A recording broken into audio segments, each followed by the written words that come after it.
అప్పారావు గారండి, బాగున్నారండి? ఏంటి చాలా రోజులకి వచ్చారు ఇటు? బాగానే ఉన్నాను రా కొండయ్య. ఏముంది, కాళ్ళు లాగుతున్నాయని ఇలా బీచ్ ఒడ్డుకు వచ్చాను. ఏంటి నువ్వు ఎక్కడికి వెళ్ళావు? 2 రోజుల నుంచి ఊళ్ళో లేవంట. బంగారం కొందామని పట్నం వెళ్ళానండి. పట్నం వెళ్తే అది షాపుల్లో జనం ఎవరో లేరండి. బంగారం షాపుల్లోనే ఎందుకుంటారా? బంగారం రేటు తగ్గింది కదా, తగ్గితే మన జనాలు కొనటానికి వెళ్ళరుగా. నిజమేనండి అప్పారావు గారు, బంగారం రేటు తగ్గిపోతేనేమో కొనటానికి వెళ్ళరు. అదే రేటు పెరిగిపోతుందంటే మాత్రం ఈ జనాలు ఎగేసుకుంటూ వెళ్ళిపోతారు అప్పులు చేసి మరి కొనటానికి. ఏంటో నాకు ఏం అర్థం కావట్లా. మరి ఏమనుకున్నావురా కొండయ్య?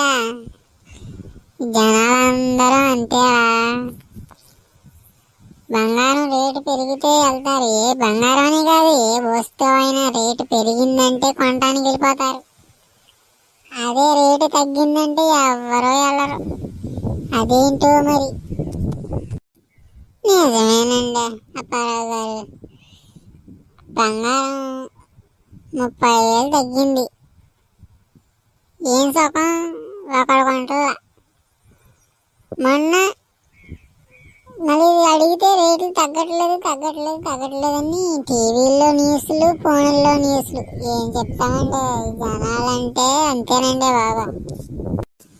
జనాల గురించి మనకి ఎందుకులేరా కొండయ్య, మళ్ళీ మనల్ని వేసుకుంటారు ఈ జనాలందరూ.